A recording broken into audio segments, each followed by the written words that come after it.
I have the immense pleasure of inviting to the stage Mr. Richard Greene, Master of Charisma. You've seen him all day. You've been waiting for him, and he will be coming on stage right now. Thank you, Richard. So hold on one second. So a big hand for Ron Belkin for putting all of this together. And thank you, seriously, all of you, for staying. What I would love to do, let's make it really intimate, and everyone please stand up. And since just the last 30 minutes or so, if you can just all move in close and find a spot right here.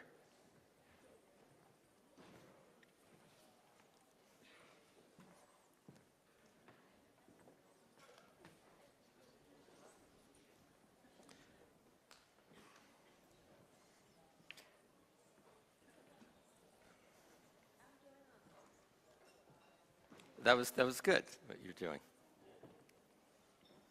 You wanna come lead that? You can do the fish. Where's Ariel, our fish person? No, I'm kidding. We don't have to do the fish. No, that's his new name. That's his nickname. Oh, is that really?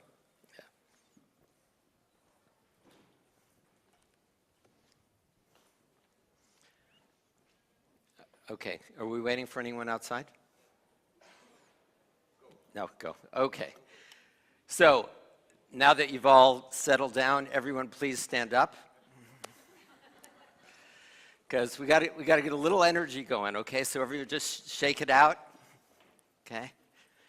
And roll your shoulders back.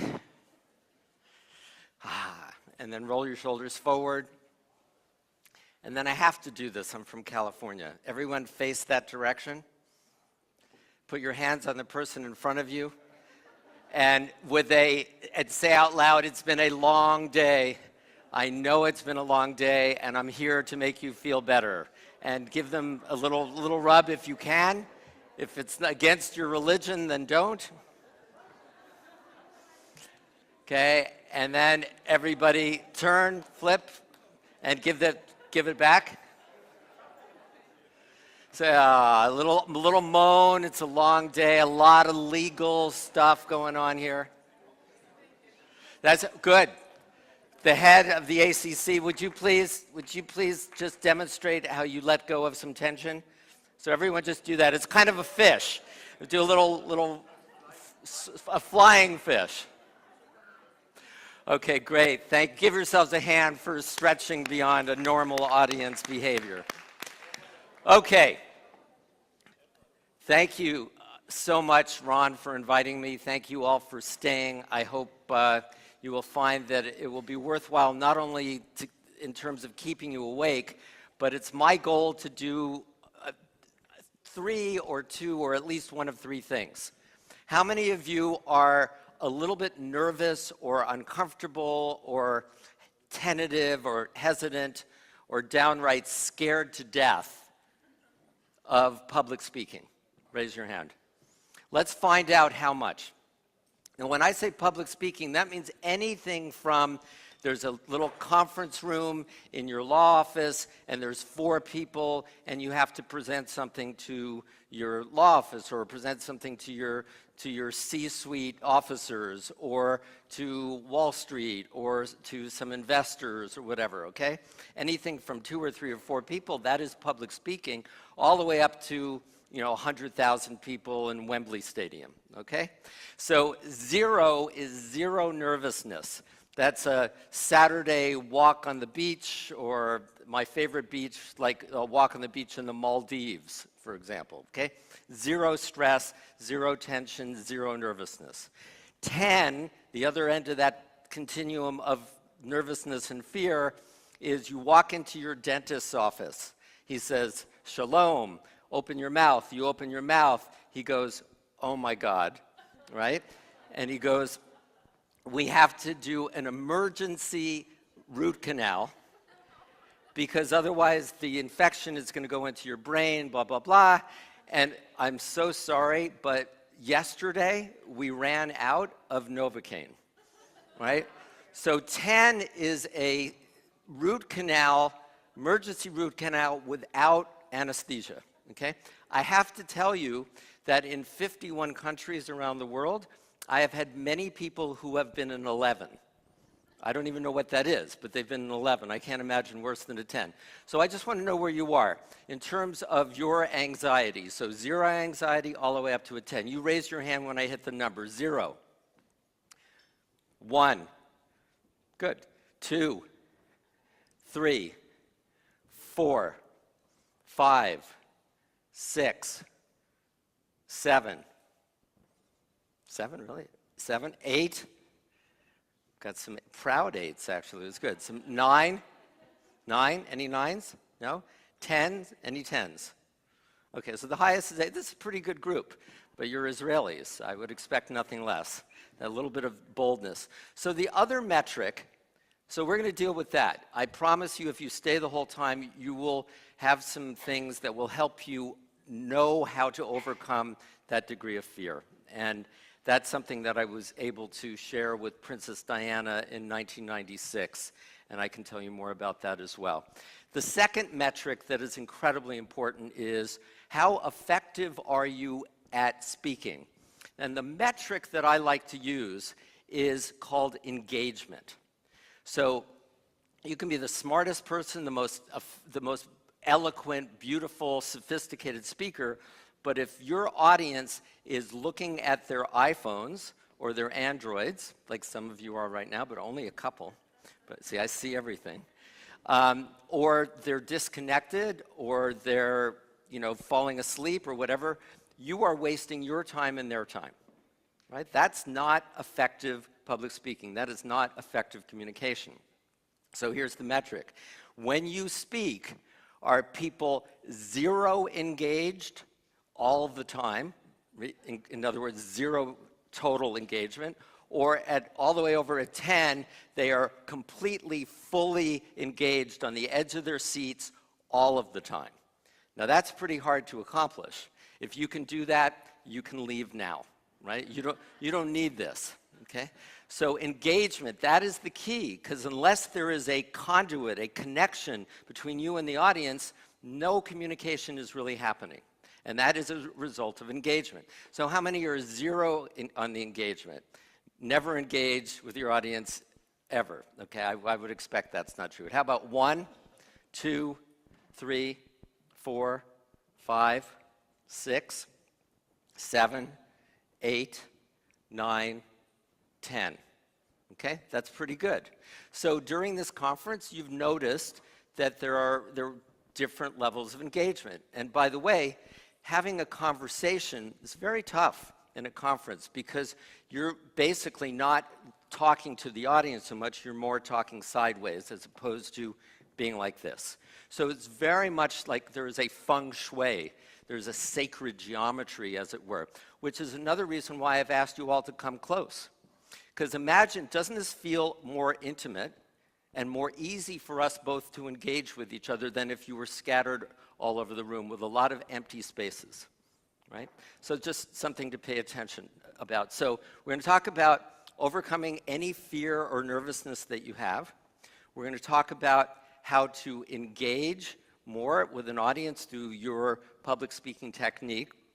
And we're also going to talk a little bit about messaging, which is very important as well. So let's very quickly, when you want to learn anything, whether it's public speaking or golf or tennis or anything you could possibly do, this is how the human brain works. You start with unconscious incompetence. You don't know that you don't know, okay? So that's a very innocent state, but it's a dangerous state. Then you come to a seminar, or you go to a golf lesson or a tennis lesson, and the teacher shows you how to do it right, and you go, oh my God, okay. Now I know what? I don't know how to do it yet, but I know that I don't know. So that's a huge step forward, to be consciously incompetent. That's what these 4 steps are all required for learning anything, anywhere, to be a great lawyer, to be a great athlete, anything. Then you practice what it is, hopefully from a coach that can take you as fast and as far as possible.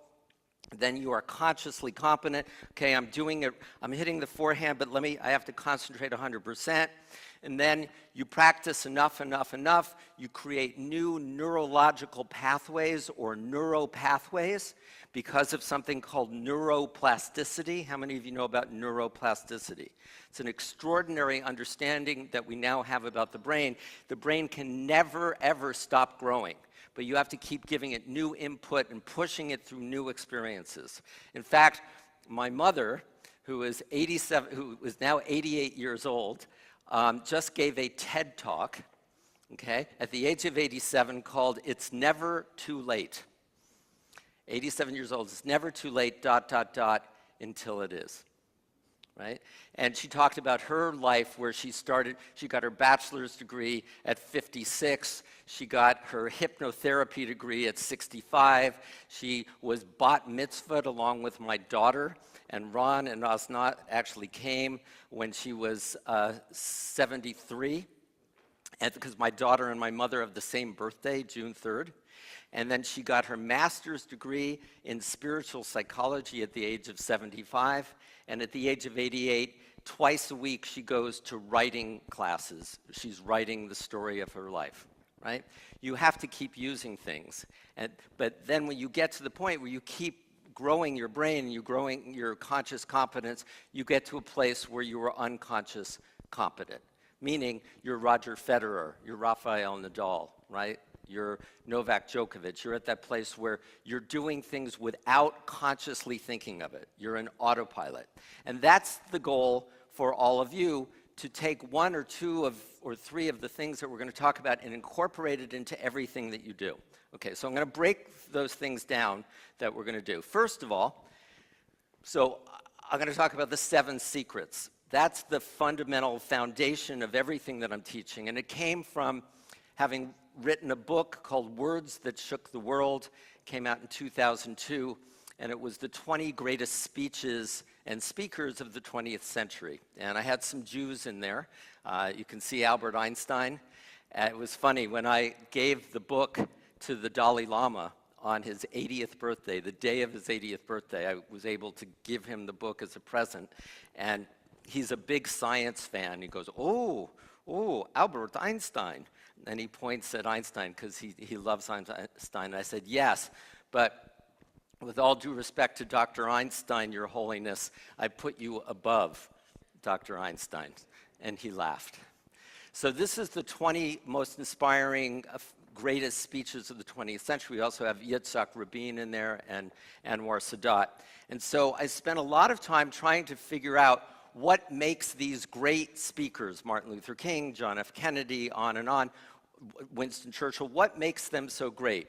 And I broke it down into 7 secrets. So the first 3 secrets have to do with the 3 ways that human beings communicate. This is it. Every single thing you communicate in the physical world, between yourself and your daughter, your son, your husband, your wife, all of that, or a group of people, is through these 3 areas, right? The words that you use, the voice tone, and the body language. So the question then is, what percentage of the impact that you make on the people that you're communicating with is delivered by each one of those 3 things? So they either like you, they don't like you. They want to listen to you, they don't want to listen to you. They trust you, they don't trust you. They want to do business with you, they don't want to do business with you. They think you know what you're talking about. They don't think you know what you're talking about. They want to vote for you, they don't want to vote for you. So we'll talk about Donald Trump here as well. So what percentage of that impact, positive or negative, is contributed by the words that you use? What would you think? Raise your hand if you think it's 50% or more. 40 to 50, 30 to 40, 20 to 30, 10 to 20, under 10. Okay, good. Voice tone, 50% or more, 40 to 50, 30 to 40, 20 to 30, 10 to 20, under 10. Okay? Body language, 50% or more. Okay, some of you are over 100%. It's okay. 40 to 50, 30 to 40, 20 to 30, 10 to 20, under 10. Okay, So this is a very controversial statistic, and it'll probably blow your mind. So how many of you are surprised by that? So I had a very interesting conversation with a PhD student who was studying this at Tel Aviv University just 2 days ago. And we got into a bit of a debate about it because it's from a very famous study in 1968 by Dr. Albert Mehrabian, University of Pennsylvania. And Dr. Mehrabian isolated all of these things about communication, but then a few years later, he said, no, it doesn't really mean what you think that it means. And he actually himself went back on it. But with all due respect, Dr. Mehrabian is wrong because he was right the first time. And the truth is, and if we had more time, we might be able to squeeze it in, I could take any one of you up here on the stage, and I could have you say whatever you say. And then I could change some of the words to be perhaps more effective, and it would make an incremental difference. But I can change your voice tone, and it would make a far bigger difference. And if I changed your body language, it would make an even bigger difference. For example, is it more or less engaging for me to speak with you by walking back and forth on the stage like this, as opposed to standing here for the last 12 minutes, right? Significant. And what if I was sitting here having a conversation there? That's all body language, right? And how about if I went like this? Hi, yes, I'm Richard Greene, and I've come all the way from Los Angeles, and I'm really happy to see you, right? I mean, you could take things to an extreme to be able to understand how important body language is, right? So, in fact, I'm meeting with the president of Tel Aviv University tomorrow, and this PhD student and I are hopefully going to solve the riddle of Dr. Mehrabian's 1968 study, and for the first time ever actually provide definitive results that go even deeper and are more specific. But having trained hundreds of thousands of people over the last 30 years, I'm telling you that the non-verbals of your communication are vastly more important in terms of engaging people than the verbals. But if you said, let's say, well, yes, but there are times where words are really important, like we guarantee that if you do this, you are going to have a 40% or a 200% increase in your profits over the next 5 years. Okay, if you buy this product or if you hire us. Let's say you say that statement. Would that be a pretty provocative thing to say? Would those words be significant, like wow, right? But the truth is, they don't stand alone. You're then going to be evaluating. If I say, well, we guarantee we're going to have 200% increase in profits over the next 5 years, as opposed to we guarantee that you're going to have a 200% increase in profits over the next 5 years. Which one are you going to believe, right? And how much more are you going to believe that? And the words were exactly the same, right? Let me give you another example. Remember a guy named Al Gore? Remember Al Gore? Okay, ran for president. He was vice president for 8 years. Who was he vice president with? A guy named Bill Clinton, right? Was there a difference between how effectively they were able to engage and inspire and charm an audience? A small difference or a big difference? Big difference. If Al Gore had been better as a communicator, he would have been a president in 2000. Okay? But he was a very poor, mediocre to poor communicator. But here's the conclusion here. Al Gore and Bill Clinton, for 8 years, had the same exact team of speechwriters. The White House Office of Speechwriting got the best speechwriters from all over the country, the same policies, the same vetting process. If, for example, if Al Gore was giving a speech about foreign policy, it would have to go through the State Department. If Bill Clinton was giving a speech about foreign policy, it would have to go through the State Department, and on and on. Every single thing was the same except for what? Except for the nonverbals, the voice tone and the body language. Okay, let me give you another example. How many of you are married or live with someone? Okay, so I'm going to generalize Sometimes the sex flips, but generally as I travel around the world, it comes out that one spouse plays one part in this and another spouse plays another. But imagine it's Thursday night or Friday night. You're getting ready to go to a movie or go out to dinner or to go to some event, right? And the husband, maybe he's ready. The wife then comes out and says, "Sweetheart, how do I look?" Guys, has that ever happened to you? Right? Raise your hand if that's ever happened to you. Women, have you ever done that? Okay? So what men do not understand is that you are giving them this huge test on this one slide. Because the typical thing for a man to do is to go, "Looks great, sweetheart, let's go." Now, what did I just do? The words were what? Looks great, let's go, right? So looks great, and the guy's thinking, check, we're done, right? But then the woman goes, "No, really, how does it look?" And the male mind is going, "I don't understand this. I just told her, I know she speaks English or Hebrew or whatever it is, I just told her." But to the female, and females are far more sensitive to the nonverbals for a lot of survival reasons throughout history, the woman is hearing the words, 7%, yeah, okay, but what did the voice tone actually say? "I really don't care." Right? And that's not what the wife wanted. And what did the body language say? "Looks great, sweetheart.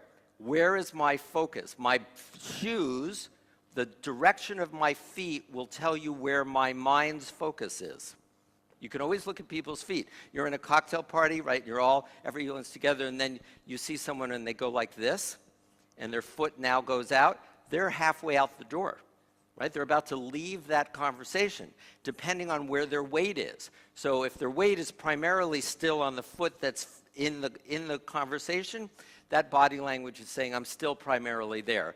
But you can tell when they start jiggling their keys and they move to this foot, now they're more primarily out there. So it's all about that. So the body language is saying, "Let's go." So guys, simple tip. If your wife, girlfriend, or vice versa, if they ever ask you, "How do I look?" take a moment, take a deep breath. It's a Zen moment, right? And totally acknowledge that person, your wife, your girlfriend, your husband, your boyfriend, and then be very strategic if you ever want to get out the door about what you say. But that's a whole different issue. Because what people really want more than anything, there was a book by Nathaniel Hawthorne called The Scarlet Letter, and it was A for adultery. Remember that book? I don't know if you ever read it. Well, there is a more important scarlet letter for all of humanity, all of human beings, is also an A, and it's called acknowledgement. What great communicators do is they acknowledge their audience. Have any of you ever met Bill Clinton? Okay? How do you feel when you meet Bill Clinton? He is a master of acknowledgement. He's the best one-on-one communicator, the best listener I've ever seen and studied in my entire life. Every single person, with maybe 2 or 3 exceptions out of 30 years, who has met Bill Clinton that I've met around the world has said exactly the same thing. And they said what? "He made me feel like I was" what? "The only person in the world." Imagine what your clients or what your coworkers might do for you in terms of loyalty, in terms of being motivated, if you made them feel that way. How hard is that? It's free. Doesn't take any time. It just takes you being centered and focused and understanding that your body language and how you listen to someone, including your sons and your daughters and your spouses and the rest of your family, has a bigger return on investment than anything you could ever do. That's how Bill Clinton, everyone knew he had issues, but on the day that Bill Clinton was impeached, he had a 70% approval rating. Donald Trump will never get anywhere near that before he is impeached. I promised Ron I was not going to get into politics, But just curious, I'm not going to say anything. How many of you are supporters of Donald Trump? Raise your hand. No, that's not true. There's one. That's great. How many not so sure? Maybe, maybe not. Not sure yet. Okay? How many would love to see him impeached? Okay, then. It's good. Thank you for the test. I will report these findings to America. Israel spoke. Okay? But let's look at Donald Trump. Let's look at Donald Trump. His words, you might think, are simple. They're elementary. They're not very sophisticated. But guess what? That is effective when you're running for office. In fact, Bill Clinton, who's a super, super smart guy, very sophisticated guy, I mean, Yale Law School, he told his speechwriters to dumb his speeches down so that everyone could feel comfortable and no one was being challenged like, oh my God, this guy's too smart or he thinks he's too smart. So Donald Trump's words were simple, they were easy to understand, and his messaging was brilliant. Brilliant. In August of 2015, right during the beginning of the Republican presidential primaries, I wrote an article in the Huffington Post talking about how Donald Trump, with one exception, had every one of the 7 secrets, and that he would likely win the nomination and very possibly the White House. He's not my kind of communicator, and I'll tell you honestly, clearly I did not support him. But I appreciate his extraordinary skill at engaging and communicating with enough Americans to have gotten the votes that he did. Okay? Whether Russia was a factor or anything else, this guy knows how to communicate at a very basic level. Maybe you say, oh, it's like a demagogue level. It's like Hitler. It's like a Mussolini. Maybe so, but it's all about communication. Communication can either be used for good things or for not good things. That's up to you. But his languaging was incredible. We'll talk about that a little bit more. His voice tone was far more conversational than Hillary's. And that is incredibly important. How many of you saw things, and I'm assuming you followed the election to some extent, yes? No? It's kind of a global election, from what I've been told. And Hillary would be out there, and she would be screaming and screaming and screeching. How many of you saw Hillary do that? Where there were bits on there. I went nuts, and so I emailed my friends at the campaign, and I said, what are you doing? You have to keep her from doing that. In those situations, I know she's trying to be powerful, and she's a woman, and she's trying to overcompensate, and I'm tough, but many times, softness, a softer, quieter voice can be far more powerful. And I tried to explain that to the campaign. Hillary was in a class that I taught for the United States Senate in 2004 when she was a United States Senator. And there were 25 senators, and I was going through essentially this talk. I have never seen anyone take so many notes. Hillary Clinton took more notes in my hour presentation than any student I've ever had in my entire life. And I just was praying that she would have used some of it. And she didn't. Because if you meet Hillary in person, she's much warmer, much more likable, much more charismatic. And it's a shame. Same thing with Al Gore, right? Same thing with John Kerry.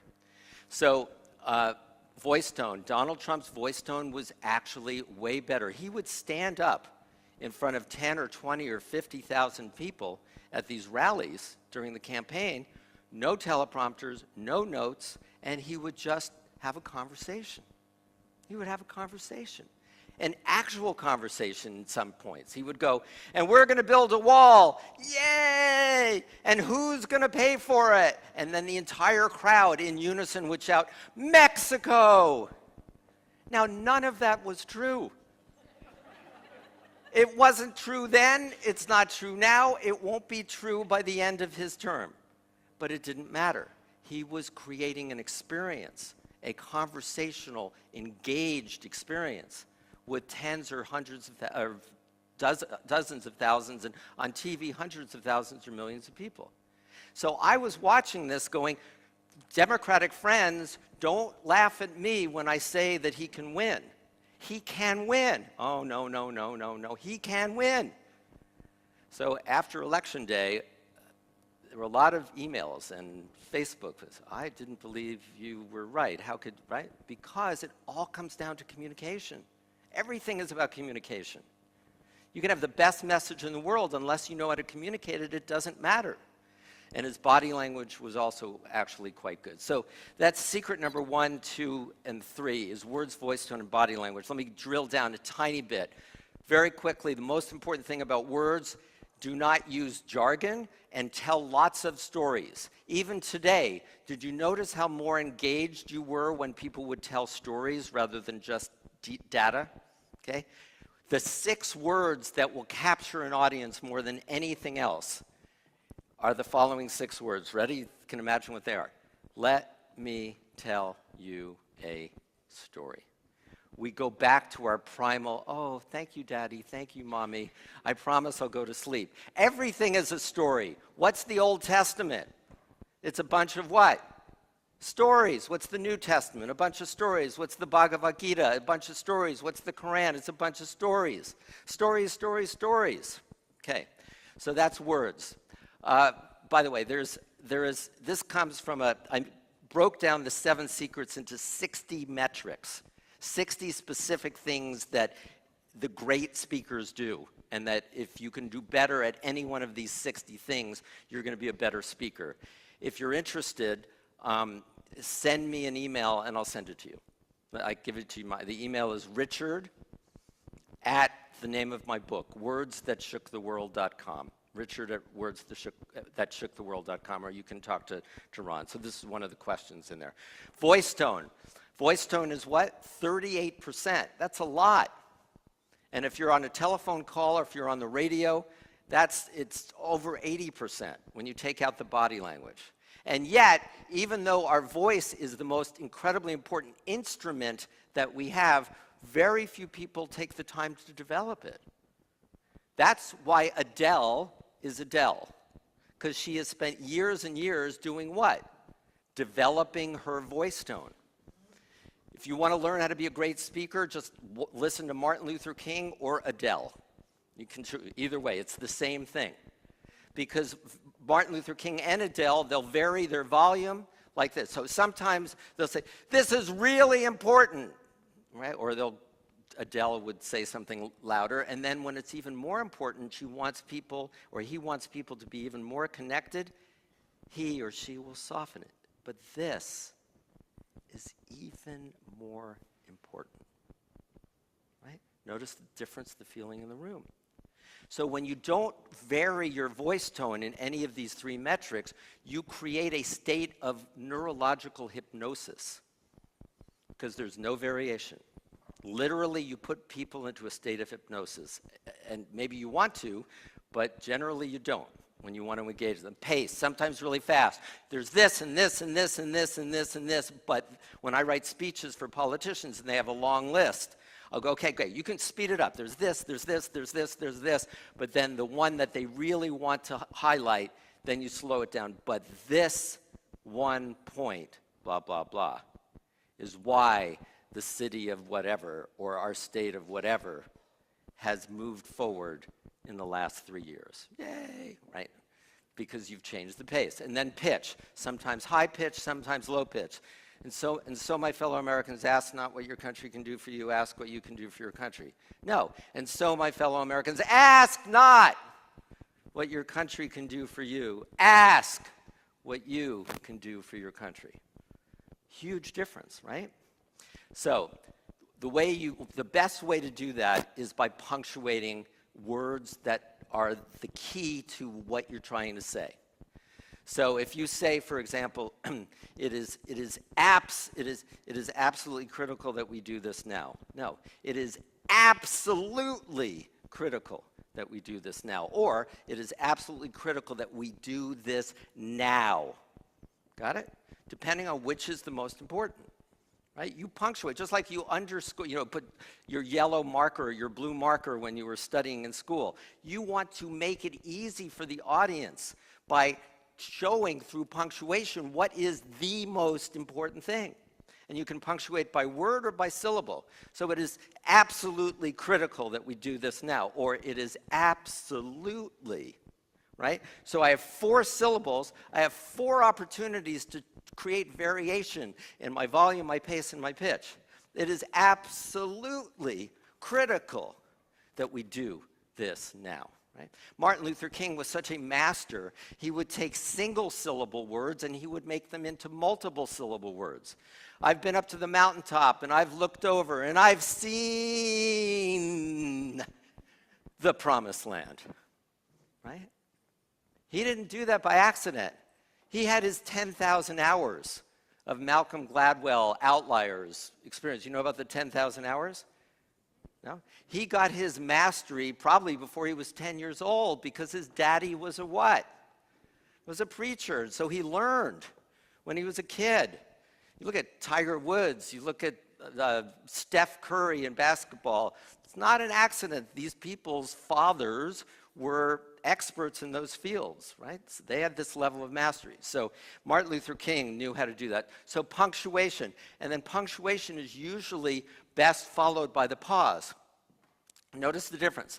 It is absolutely critical that we do this now, as opposed to, it is absolutely critical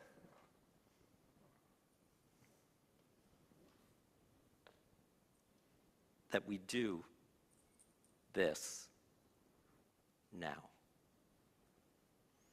Now that was a little dramatic, but it got your attention, didn't it? This is the single most difficult thing for my clients, whether they're politicians or business people or celebrities, to master, is the use of the pause. And one of the tricks to it is what I call Jesus, what do they call those things? In amusement parks, when you go up, roller coasters. I so don't like them anymore. I have a block in my head. So a roller coaster, so you go up, right? And then you get, because of gravity, you get a free ride down. So if I say it is absolutely critical, so now I've gone up, and now it is a natural thing for there to be a pause.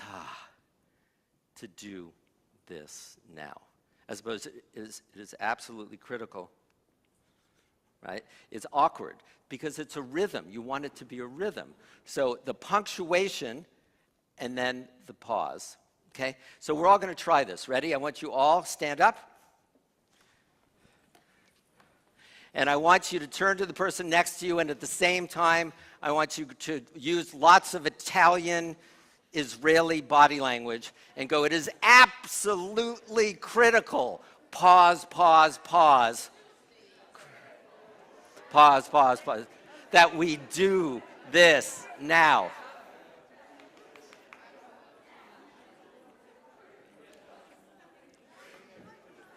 Okay, have a seat. Have a seat.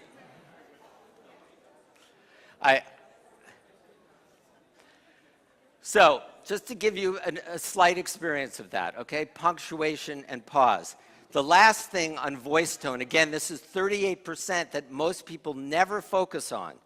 Why do we like Morgan Freeman? Why do we like Adele?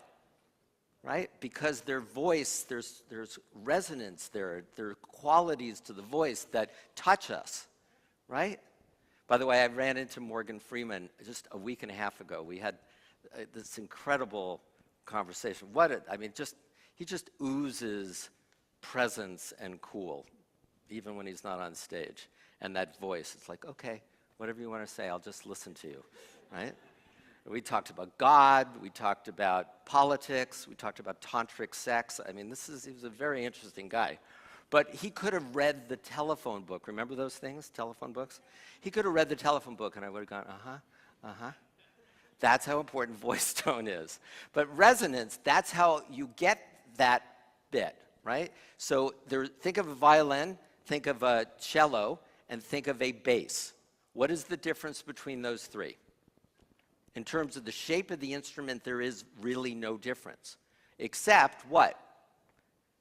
the amount of space. So a cello and a bass have more space for the vibrations of the strings to do what? To resonate within. So that's the difference between, hi, my name is Richard Greene, and I'm here to spend the next 4 hours with you, as people walk out the door. Or, hi, my name is Richard Greene, and I'm here to spend 4 hours with you. Okay. Or, hi, my name is Richard Greene. Bond. James Bond.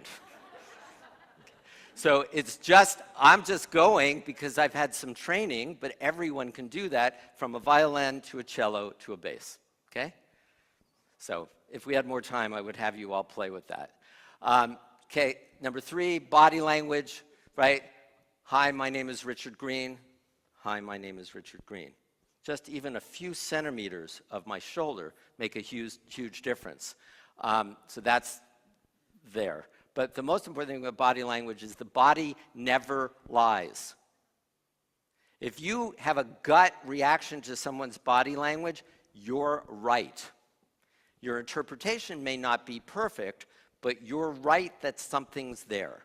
Because your gut, the human gut, has more nerve cells in it than any place else in the body except for the brain. And the human gut has a higher quality of brain cells in terms of sensory awareness than the brain. So in a way, this right here is your brain. How many times in a professional capacity or a personal capacity have you had a gut reaction, oh, yeah, we can't hire this person, or we have to hire this person, but your mind or the CV or your HR department or whatever said no, you know, they overruled your gut, or you overruled your gut. How many times has that happened and you've been unhappy with it? Because your gut was what? Your gut was right. And women have better guts than men. It is a survival mechanism. Because think back thousands of years ago, you have women protecting children. The men are off hunting and gathering. A strange person walks into the camp, right? A woman is not going to be able to outrun a male stranger or beat a male stranger with physical strength. The great survival technique that women have is the ability to sense very quickly friend or enemy, right? And if you make the wrong choice, your DNA does not get to continue. I mean, that's the biology of that. It's really fascinating. So body never lies, body always speaks first. So if you say to someone, hey, can you get this done by the close of business on Tuesday? And your employee goes, sure. What's the answer? The answer is no, because the body tells the truth. And the body spoke and said, oh my God, this is a bit overwhelming. And then the mind comes in and says, you can't say that. You have to say yes. Okay, yes. Just like, sweetheart, do you want to go out and see the Snakes on a Plane movie? I really have always wanted to see that movie. And your wife would go, of course, honey, right? So a loving husband will read the body language, not the words. A smart boss will read the body language and not the words. Okay, real quick, so posture, eye contact. This is the disruption that I have to take some credit for, having worked with Tony Robbins 30 years ago and understanding what great speakers do. 30 years ago, and even today, public speaking is taught completely differently than the way I teach it. It was taught that you want to look over the heads of the audience. How many of you have heard that? Oh, it makes yourself feel comfortable. Just look over the heads of the audience. Or even more crazy, imagine what? Imagine them being naked, which never made sense to me. Because either if they're really attractive, that's going to be distracting in one way, and if they're not, it's going to be distracting in another way. It never made sense to me. But the bigger point is that creates a relationship which is toxic to a speaker, which is that you are somehow above the audience, they're nothing, you're something, you're elevated, you're on top of them. When in fact, I am only here not for myself, but I am only here for you. My job as a public speaker is to deliver value to you. My job as a salesperson for my firm or my product or my service is to deliver value to you. Because people can smell it if you're in it for yourself. So even if you do all these techniques, you're winning the battle but losing the war. What you need to do, and what great communicators do, is they not look above the head, but their eye contact is with every single possible person that they can make eye contact with. That is so incredibly important, but that's a 180-degree disruptive paradigm compared to what used to be. So gestures down, boom. Communicate authority. Gestures up, don't. There was a mayor in Los Angeles, he would go, and education is the most important thing, right? And it was like, people called him Mr. Magoo. You remember Mr. Magoo, the old cartoon? As opposed to, so, watch this. Education is the most important thing. So that's going down. Gestures down are more effective than gestures up, unless you're saying, let's all do something. But there's a power zone for gestures. So notice the difference. This is really important, or this is really important. Boom, boom, boom, right? In the center.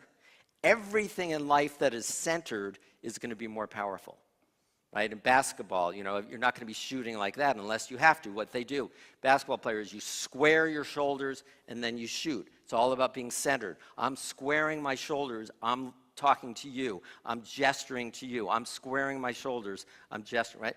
So that's a very important part as well. Movement, obviously, if you can move around, it's I think, much more interesting and creates a lot of variation. Body language of listening, we talked a little bit about that. Bill Clinton was amazing. Secret number 4 is your messaging. And it all comes down to what is the provocative, powerful headline of what it is that you're talking about. Okay? So, and here, for example, and again, I wish we had more time. I'm sure I will be back in Israel and would be happy to do like a whole day workshop if any of you are interested or if your companies are interested. This is how you can write a speech. In my workshops, I do it, I have people write a speech about a subject that they don't even know what the subject was in 45 seconds using this model, okay? So in terms of the laser compelling message and being your marketing of who you are, your brand, your product, your service, those are the 2 things that I want you to focus on. What is unique, and this is what great speakers do, how they position things. What is unique about your firm? What's unique about your brand? What's unique about your product? What's unique about your service? Because if it's not unique, why do I care? I can't tell you how many times I've sat in Goldman Sachs or Merrill Lynch or Bridgewater or Elliott, these big hedge funds in New York, and I sit down and I'm listening to and watching all these PowerPoint presentations, and almost nothing that they say is about the uniqueness of what they can provide. It's just this education about finance. And I say, you're not a professor of finance.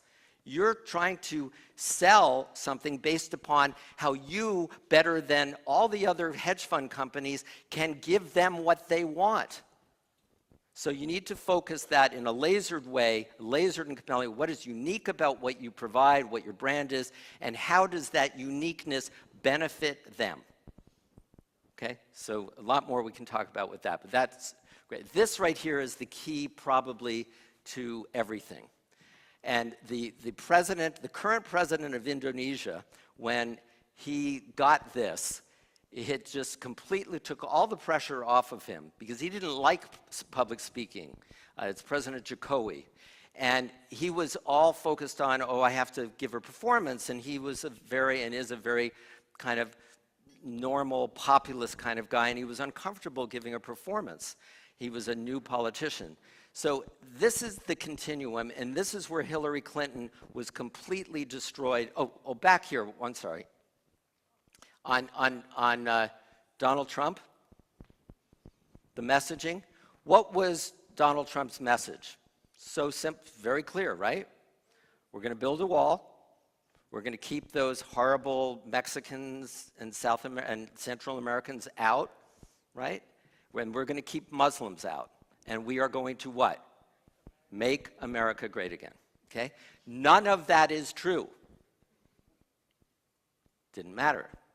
Everybody could understand it because it was a lasered and compelling, not compelling to me, but compelling to a lot of Americans, message. What was Hillary's lasered, compelling message? I still don't know. I'm with her. I'm with her. Make America great again, or be with someone you don't really like. It was malpractice at the highest level. Malpractice, political malpractice. I was so jumping out of my skin, towards the end of the campaign, I just had enough, and I started blasting everybody with emails that I knew that was connected to the campaign. And I got an email back from a very high-ranking advisor to Bill Clinton saying, Richard, they're not listening. This is easy stuff. Anyway, was the request. Okay, so Donald Trump. So here, this is also a great advantage that Donald Trump had. We're almost done. So there's 10 little metrics, 3 main areas of communicating. If you just remember one thing, I would say remember to punctuate words that are important to you. 2 things. That would be number 1. This is number 1. And that is, instead of thinking of public speaking as a performance, I want you to think of it as a conversation. Because if you are doing a performance at an audience, you are being an actor. And if you are acting, by definition, you are not what? You're not being yourself. You are a unique human being. There is no human being that has your DNA, your life experience, your soul. You are a once-in-a-universe, non-repeatable experience. By virtue of that alone, you are precious. You are unique. You are incredibly significant. All you have to do is be yourself in every possible way of life, but especially when you're speaking. Right? You look at the great speakers, they're who they are. Martin Luther King was just being himself. You can't be yourself if you're thinking that you have to give a speech. So in my TED Talk, one of the things it talks about is that don't give a speech. Write the word speech, put a circle and a line through it. Don't ever give a speech, because that is the connotation of being a performance, right? So performing at, I give that as 0. So Hillary had some of that, Al Gore had some of that. Most people I see speak have some performance qualities to it. Presentation is where most business people are. Because when you're giving a presentation, you're thinking, I have all of this data, and I need to get this data. I'm a truck driver. I need to transport this data from my brain to their brains. So the focus is on the data, and oftentimes that becomes rather uninspiring. What you want to focus on is the data integrated with your unique personality, and then to communicate it not at, not to, but what? With. So here is the definition of great communication. Public speaking and every communication that is powerful and effective. 3 points. You might want to take this down. Great public speaking, great communication is nothing more than 3 things. Number 1, it is having a conversation from your heart. Okay? Because if it's from your head, that's not going to have the same power, because it's not fully you. It's just your head. It's not your head and your heart. Having a conversation from the heart. Number 2, what are you talking about? About something that you are authentically passionate about. And so I go and I meet with people and they show me their PowerPoint and say, well, I hate this slide. I'm not passionate about it. I said, fine, throw it out. No, but I'm supposed to put it in there. I said, then you either throw it out or you find a way to fall in love with and be passionate about some part of what's on that slide. Otherwise, I'm not going to let you use it in the presentation. Okay? So, having a conversation from the heart about something that you are authentically passionate about. How many of you know who Bernie Sanders is? right? Here's a gray-haired, bad body language, Jewish old socialist who becomes the Pied Piper for every young moderate and liberal in America. How did he do it? He did it because he was authentic. He was communicating from a place of authentic passion, making Hillary look horrible in the contrast. Because Hillary had let go of some of that part of her. Not all the time, but more times than was effective for her. So having a conversation from your heart about something that you were authentically passionate about, and then here's the biggest part. And if you get this, this will shift everything. And I hope you teach this to the people that you work with. The purpose of public communication, as I said before, is not about you. It's in order to help other people. Every single person up here, theoretically, hopefully, and most of them did, were sharing their information in order to provide perspectives, insights, inspiration, information in order to help you be better at your job, to help you be more effective at your job. When Leo DiCaprio gets up at the Golden Globes and he uses his time on international television to talk about climate change, he wasn't getting any benefit from that. He did that in order to help the world in his own way of thinking about it. That's what Martin Luther King did. It's all about helping to move civilization forward, helping African American people, helping the civil rights movement. Okay? Having a conversation about something from the heart, about something you're authentically passionate about in order to help an individual, a group of people, or the whole world. Okay? And real quick on this, how many of you know about neuro-linguistic programming, NLP? Anybody? It's the science of communication. We have 5 parts of our brain. Those 5 parts of our brain relate to 5 different senses, which relate to 4 different languages of communication. If you only speak 1 well, you're horrible. If you speak 2, you're average. If you speak 3, you're excellent. And if you are an Oprah Winfrey, or a Martin Luther King, or a John F. Kennedy, or a Bill Clinton, or a Barack Obama, you can be a charismatic superstar. Bibi, and I was on Ynet a couple days ago talking about Bibi and Bennett and some of the others. Bibi is actually a 4-language communicator, but he's missing something, right, in my opinion. And he's missing that authenticity part, right? And that hurts because what's happening when I see Bibi, I see him doing everything right. He's an extraordinarily gifted communicator, except he's got a little bit of performance there where he's playing a role and he's not being authentically passionate and fully having a conversation from his heart. That, just to mention that. Here are the 4 languages. And again, he's extraordinary. His language skills, his body language, his voice tone are extraordinary. Visual, think Robin Williams. High energy, big picture, lots of enthusiasm. Auditory, think Ronald Reagan.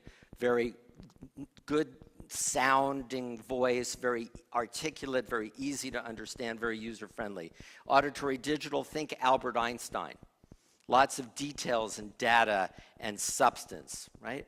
And kinesthetic, warm, connecting, lovable. You just want to hug them. And they're emotional, they're vulnerable, they're passionate, okay? Where was Donald Trump? He had some visual, his vision for a new America, essentially. Hillary, not so much. Auditory, Hillary was pretty effective in auditory, right? Very articulate. And for a certain kind of American, Donald Trump was as well, okay? There was a difference there, but it didn't make a big difference. Auditory digital, this is the piece that Hillary had masterfully over Donald Trump. Data and details and all of the, you ask Hillary a question, she could go on for weeks with all of the data and white papers about everything. You ask Donald Trump a detailed question, he would say, it's going to be beautiful. It's going to be great, right? He had 0 auditory digital. Just like Sarah Palin. Do you remember Sarah Palin? She lost her momentum when Katie Couric asked her an auditory digital question, which should not have been difficult. But if you have 0 auditory digital, it's a very difficult question. Remember what the question was? Governor Palin, what do you read? And she tried to do a Donald Trump, and she goes, you know, everything. No, but Katie Couric is a journalist, and she goes, no, Governor Palin, specifically, what do you read? You know, a lot. But really, what do you read? And when people saw that, they went, oh my God, she doesn't read. And if you're an auditory digital person, you live on data. And you can't have someone one heartbeat away from the presidency who does not have the capacity to incorporate data, right? So that was huge. So that, to an auditory digital person, you look at Donald Trump, you go, there's no way he can be elected president. But guess what? A lot of America is not auditory digital. They don't care. They still don't care. His approval ratings are still close to 40%. And the people are going, but look at this, but look at this, but look at this. And the non-auditory digital American goes, I don't care. The vision. I love the vision. I feel good when I look at Donald Trump. He's saying screw you to the system. That makes me feel good. They are kinesthetic voters. They're not auditory digital voters. If you're buying a car and you're a visual person, you buy a car because it what? Because it looks good or you look good in it, right? If you're auditory, you buy it because it makes sense and it's logical and the conversation around it. And if you're auditory digital, you buy it because of the details and you know exactly the market value after 10 years, blah, blah, blah. And if you're kinesthetic, you don't care about any of that. It just feels good when you get in it, right? So people, this is how they make decisions in their world based upon the neurological brain languages that you speak or do not speak to them. So to be an effective political candidate, to be an effective salesperson, to be an effective corporate counsel, to be an effective salesman of any kind, or communicator of any kind, you need to have which of those languages? Which one? All of them. All of them, because if you don't speak one of them, you have just cut out 20 or 30% of your possible audience. So Hillary, she had some visual, she had a lot of auditory, she had a ton of auditory digital, but not anywhere near enough kinesthetic. And having said that, it's harder for a woman. Because if she was too soft and kinesthetic, oh, she can't be commander-in-chief. The margin of error for a woman running, especially in the United States, is incredibly small. If Hillary Clinton had done every single thing that she did, including her email scandal, which I think was no really big deal, she would, if she were a male, she would be in the White House right now. And if Donald Trump were a female, he would not be. So there is that as well. I think we have a huge double standard. But look, it was only in the 1920s that American women were given the right to vote. So we're making progress, slowly, but we're making progress, slowly, but still. Okay, got it? So those are that. So it's like a piano keyboard, 88 keys, high notes, middle notes, and lower notes. Okay, we're almost done. That's another representation. So this is kind of a cool thing for you auditory digitals. There are 14 different kinds of human beings, depending on the combination that you have of these 4 languages. So let me give you an example. So I was summoned into Kensington Palace to have lunch with Princess Diana in 1996. And so I got to spend a fair amount of time with her, and I was able to identify her type, her languages. What would you say she is? She is a I still can't believe it. It's almost 20 years. I can't believe she's gone. How many of you have thought it's like she still lives as this archetype, right? So she was a 2-language human. She was on the 2-language human, she was number 3. Visual, high energy, she cared about fashion, she looked great, she was spontaneous and fun and had a vision. She was not very articulate, so not very auditory. She was not very academic, so not very auditory digital. but very vulnerable, very emotional, very feeling, okay, very authentic in that way. So she was a very strong number 3.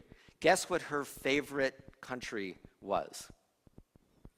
It is the most the most visual kinesthetic country in Europe, at least.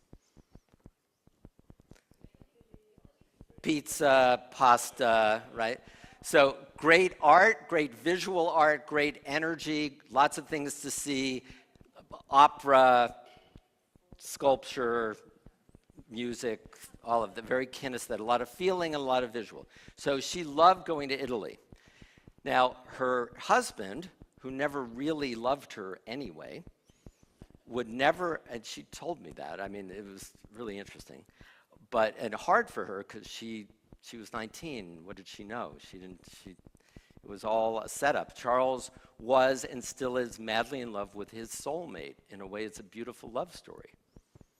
I mean, to not be in love with Princess Diana is inconceivable to me, because she was truly this magic being. It almost knocked me over when I looked in her eyes. But what was Charles? What is Charles? He's exactly the profile of the United Kingdom. The UK is a 2-language country. They're not visual and they're not kinesthetic. They're auditory, digital, so number 4. So he'd be talking about the history of the British Empire, right? And she would want to talk about fashion and feelings, right? And so no language that connected. Opposites do attract, but there has to be some gears that mesh in order to have a level of entrainment to make that relationship work. What about your relationships? How many of you, as I'm going through this, you're thinking, "Oy, my husband or my wife, now I understand why we have some different issues from here." When I actually sat down with Oprah Winfrey for an hour in the middle of the Four Seasons Hotel in Beverly Hills. I was working with one of her people in Los Angeles, and I just happened to be in the Four Seasons, and Oprah was there with my client. And she goes, "Oh, would you like to meet Oprah Winfrey?" And I go, "Yeah." This was like 12 years ago. She still had her TV show and stuff. And so I was telling her, I said, "I travel around the world talking about how you are one of the very few 4-language communicators in the world." And she goes, "Have a seat. Tell me more about how great I am."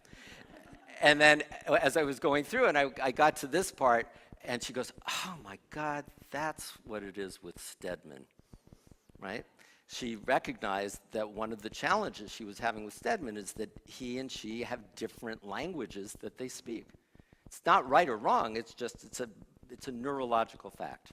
But great communicators speak all 4 languages, and you can learn that, you can develop it, because when we're kids, how many of you had kids or have kids now, right? Are kids very visual? High energy? Of course. Are they very kinesthetic?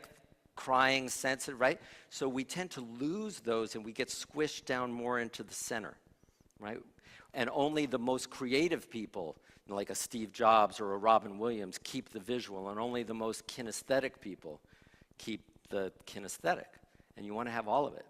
And that's what makes a great corporate counsel and a great communicator. Okay, so there's that, and then there's that. And this is the essence of everything. I would honestly rather, again, and I've trained hundreds of thousands of people, and I have had examples where people have stood up and done and spoken, and they did nothing right. So everything I talked about up until now, they did none of that. But they were so pure and authentically passionate about what they were talking about that they often brought tears to the eyes of the audience. So if you have this, it's awesome. You're going to be great. If you have this and everything else, you're going to be world class. If you have everything else and not this, you're a manipulator and you're not a true communicator. That's how important this is. Okay, so we're way, way over time, but I want to do a little demonstration of something. And this is a little science toy that my mother found on the internet, because my mom's great at Googling things, and it proves everything that I say. So about a year ago, and I'm always saying, there's somebody here who's, yes, you love celebrities, so I'm name dropping just to make it interesting for you. So I'm in the Beverly Hills Hotel in the Polo Lounge, and I look over and I see this very handsome guy with white hair. And I go, wow, that looks like Tom Jones. But it can't, you know who Tom Jones is. It's not unusual, right? So it can't be Tom Jones. Tom Jones has dark hair. And then I Google and I go, oh my God, he's like 72 years old. He could have gray hair. So I walk up to him and I said, are you Mr. Jones? And he goes, yes. And I say, my name's Richard Greene and I teach public speaking, and I just want to ask you what it was like and what it still is like to be standing up and speaking and performing and singing to 20 or 30 or 50 or 100,000 people. What does that feel like? And he drops his head a little bit and he gets a little teary-eyed and he goes, it's the greatest feeling in the world. I can't imagine anyone ever living without having that experience. And that's what we're talking about here. Because what made Tom Jones so good and so effective that women would go crazy and literally throw hotel keys onto the stage and other things was because he electrified the audience. Oh, I want to book an electrifying speaker. Well, that's not just a phrase. That's a scientific fact, and this will prove it to you. Because if you engage and connect with everyone in the audience like Tom Jones did, you create a circle, right? A conversation with a circle, which is a circuit. So here's me. I'm not connected yet. I haven't created a circuit, and now I have. This measures the flow of energy through a conductive field, which is a human body. We are energy, and this is measuring the flow of energy. So the head of the ACC, would you please come up here? No, I'm 99.99999% sure that you're alive, which means this will work. So hold that, just hold it, it's not gonna hurt you. Okay. And you gotta touch me to create the circle, ready? Got it, okay. So let's give her a hand for being filled with energy and alive. Okay, so as a great way to end the ACC event, I'd like, it may be too many people, but we'll try. I think it'll still work. I think we can actually create a circle and a circuit with every single person holding hands. So everyone please get up and get in a circle. Is that okay? You have to be part of it.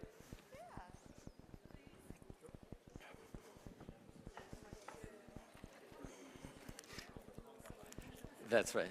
No push-ups. Yeah. Okay, so however you want to do it, just make a circle, however Israeli Jews do. You can dance. We can, if you want to do the hora, it'll make even more energy. Okay, come on in. Okay, let me move it.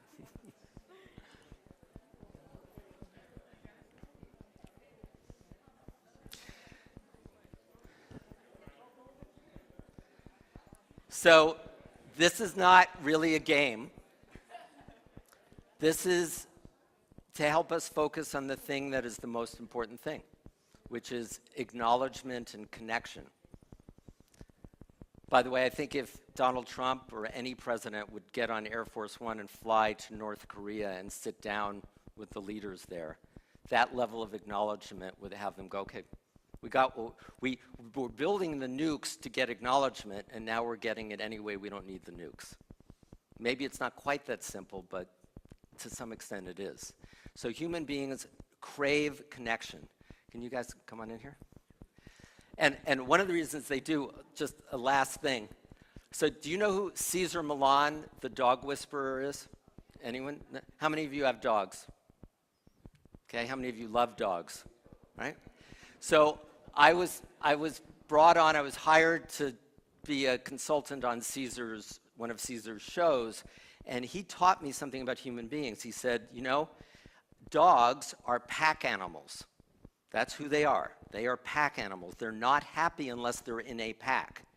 And when you leave a dog home alone, not to make you feel guilty, but when you leave a dog alone, he is no longer part of a pack. When you come home, how many of you, when you come home to a dog, the dog goes crazy, right?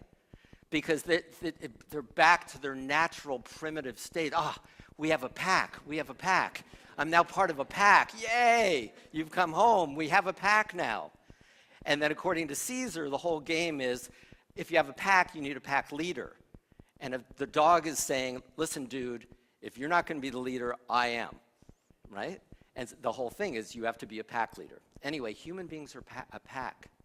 If you look at all the serial killers, always the same thing. Very nice guy, but he was a what? He was a loner. We are not neurologically designed to be alone. Which is why in the internet age with Netflix and everything, we can watch every movie, but we still enjoy the experience of what? Going to see a movie or going to a concert. For example, Queen, without, what's his name? Without Freddie Mercury, of course, but with Adam Lambert, is playing at the Hollywood Bowl in a few days. And I think I'm still going to be here, but it's like, oh my God, I have to experience Queen. But I could play every single one of Queen's songs and all the videos, but it's not the same, right? So, and it is because we are energy. Everything in the universe is energy. And when we are connected with people, we can feel something larger than ourselves. Not just praying to God, that's one way to do it, but just connecting with everybody else. So let me put it between the two of you. So you guys let go of your hands. Okay, and I want, by the way, this is my cousin Susie and her husband John, who happened to be here from California for a bat mitzvah in Jerusalem on Sunday, or Saturday, right? Saturday, okay. So you guys, let's see, who wants to, is anybody skeptical? Who's skeptical about any of this stuff? You're old? You're always, okay, you two don't hold hands. No holding hands, okay. Okay, so hold. Okay, just hold it nice and solid, huh? Okay, so everybody else holding hands? Okay, so what is your name? Nitzan, okay. And your name? Ganit. So Nitzan and Ganit, would you please hold hands? Now let go. Let go.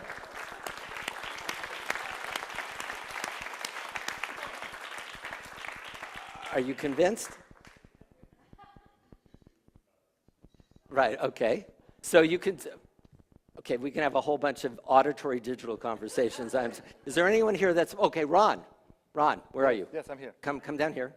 So everybody hold hands except for you and your beautiful white Asnat. Just come down. Everyone else hold hands. Don't hold his hand. Everyone holding hand. And so now, an even more powerful way of electrifying the group or being electrified with each other. Do not touch Asnat's hand. Please give her a kiss on the lips. Oh, no, hold on. Oh, okay, you guys have to hold on. Okay, go ahead. Maybe longer.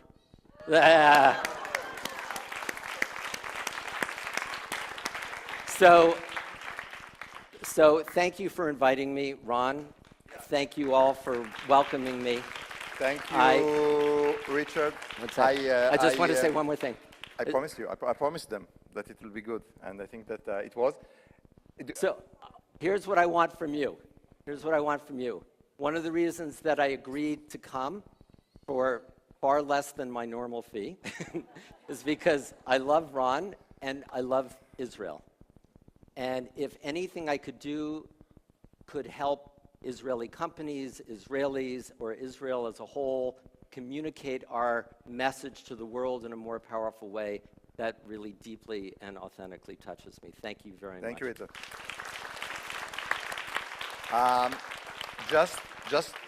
Just before we close, guys, we have a very expensive bottle of champagne. We have Emily there. We have Vita here. In the bowl, there are business cards that people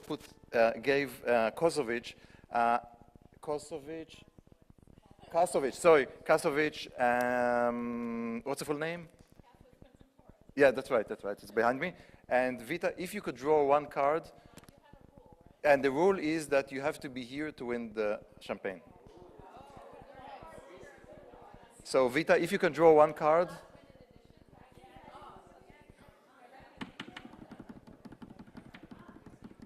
Wait for Donna, wait for Donna, wait for Donna. Wait. Wait, Donna.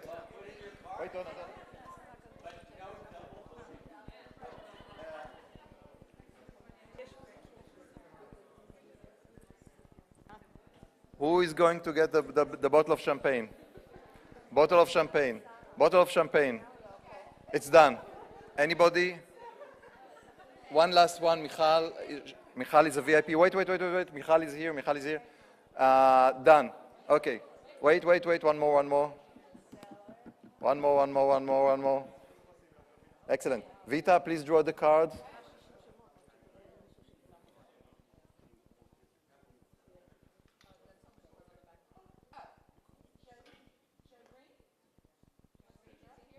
No, another one.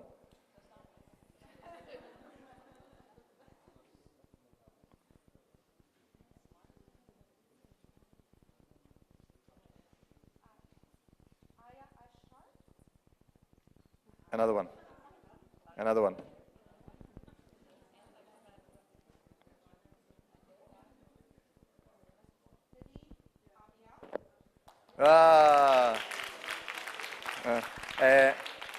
So Nadine is the winner. She comes from the very north part of Israel, near Nahariya. 3 more bottles? Excellent. Another one. Nitzan is behind you. Hey, but he's a skeptic.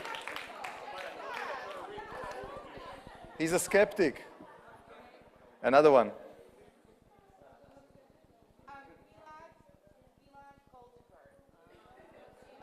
He's from Teva, I think.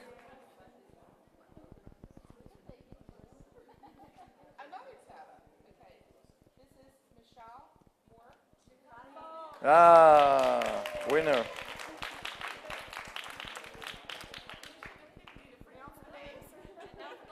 The big one.